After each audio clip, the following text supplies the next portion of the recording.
I discovered my therapist was my ex-husband's new wife, recording our sessions for their custody case. The discovery happened 3 months into what I thought was the most healing period of my life. I had been seeing this counselor twice a week, pouring my heart out about the messy divorce, the custody battle, and how my ex-husband seemed to know exactly what buttons to push during our court hearings. She had this way of making me feel safe.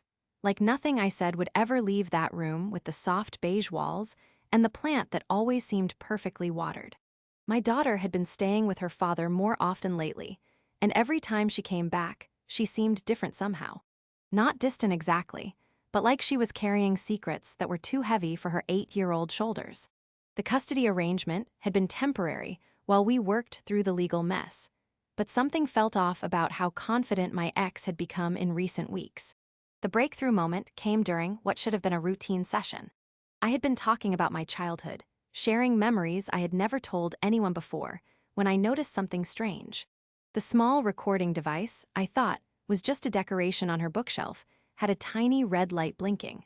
When I asked about it, she fumbled for an explanation that made no sense.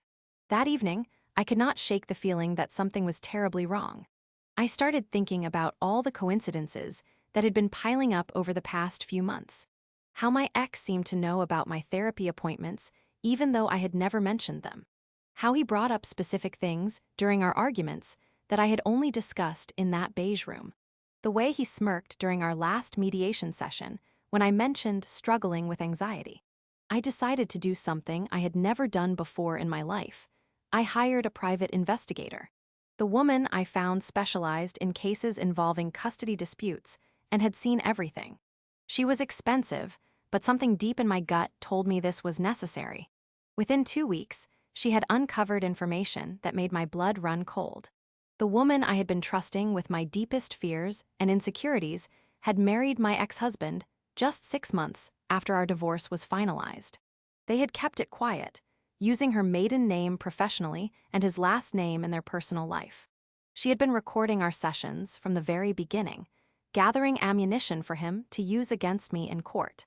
The betrayal felt like drowning, while everyone around you thinks you are just swimming.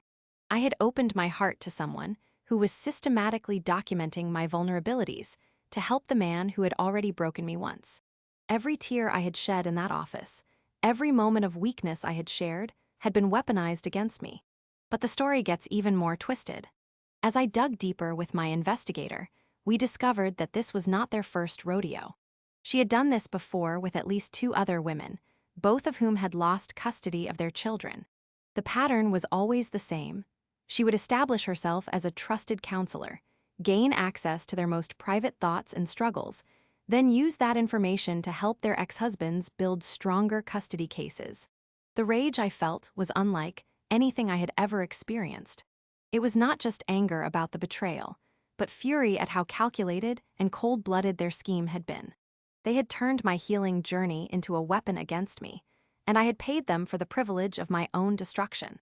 I wanted to confront her immediately, to storm into that office and demand answers, but my investigator advised against it. We needed to be strategic about this.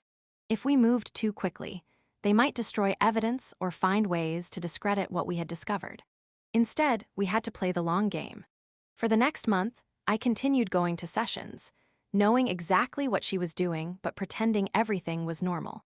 It was psychological torture, sitting there while she guided me to reveal more personal information that would inevitably be used against me.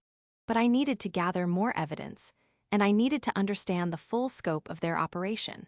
During this time, I learned that my ex-husband had been feeding her information about my schedule, my friends, even my dating life. She would casually bring up topics that aligned perfectly with whatever he wanted to explore in our legal proceedings. The manipulation was so sophisticated that I probably never would have noticed if not for that blinking red light. The breakthrough came when I discovered they had been doing more than just recording sessions. They had been accessing my phone records, my social media, even my bank statements. My ex had kept access to accounts I thought I had changed, and she had been using her professional connections to gather information that should have been private. The turning point arrived when my daughter accidentally let something slip during one of our weekend visits. She mentioned that her father and his new wife had been practicing conversations with her, teaching her what to say if anyone asked about our time together. They had been coaching an 8-year-old to lie about her own mother. That night, I made a decision that would change everything. Instead of continuing to gather evidence slowly, I decided to take a different approach. I contacted a journalist who specialized in exposing professional misconduct. She was fascinated by the story and agreed to investigate further. What we uncovered was a network of corrupt professionals who had been systematically targeting vulnerable women going through divorces. The fake counselor was just one part of a larger operation that included lawyers, private investigators, and even some court officials who were being paid to look the other way. The article that was eventually published created a storm of controversy. Within days, multiple women came forward with similar stories. The state licensing board launched an investigation, and criminal charges were filed against several people in the network. My ex-husband and his wife were both arrested, and their scheme began to unravel completely. But the legal victory was just the beginning of my real healing journey. The trauma of discovering that someone I trusted had been systematically betraying me for months left scars that ran deeper than my original divorce wounds. I had to rebuild my ability to trust not just romantic partners, but any professional who claimed to want to help me. The custody battle took a dramatic turn once the truth came out. My ex-husband lost all credibility with the court, and I was awarded full custody of my daughter. But more importantly, I was able to help her understand that the adults in her life had put her in an impossible position, and that none of what happened was her fault. The recovery process was not linear or easy. Some days I felt empowered by having exposed their scheme and helped other women avoid the same fate. Other days I felt overwhelmed by the magnitude of the betrayal and wondered if I would ever be able to trust my own judgment again. I started connecting with other women who had been victims of similar schemes. We formed an informal support network, sharing resources and helping each other navigate the complex legal and emotional aftermath. These relationships became a source of strength that no professional counselor could have provided. The most unexpected twist came about a year later, when I received a call from a detective working on a related case. They had discovered that my fake counselor had been involved in an even larger conspiracy involving insurance fraud and identity theft. The rabbit hole went deeper than any of us had imagined. As the investigation expanded, I learned that my case had been part of a test run for a much larger operation. They had been perfecting their techniques on smaller targets before moving on to bigger schemes involving wealthy families and high-profile divorces. In a strange way, my situation had helped prevent other women from experiencing something even worse. The final legal resolution took almost 2 years, but the personal healing took much longer. I had to learn how to trust my instincts again, how to recognize red flags that I had missed before, and how to build relationships without constantly wondering if people had hidden agendas. My daughter and I both went through legitimate counseling with a therapist who had been thoroughly vetted and came highly recommended from multiple independent sources. It took time, but we both learned to process the trauma of being manipulated by people who were supposed to protect us. The experience taught me that sometimes the people who seem most trustworthy are the ones who have perfected the art of deception. But it also showed me that my instincts, when I actually listened to them, were usually right. That blinking red light had been my subconscious trying to warn me about something my conscious mind was not ready to accept. Today, I work with organizations that help women navigate divorce proceedings safely. I share my story not for sympathy, but to help other people recognize the warning signs that I missed. The scheme my ex-husband and his wife orchestrated was sophisticated, but it was not foolproof. There were red flags that I ignored because I wanted so desperately to believe that someone cared about helping me heal. The most important lesson I learned was that healing does not always come from professional settings or expensive treatment plans.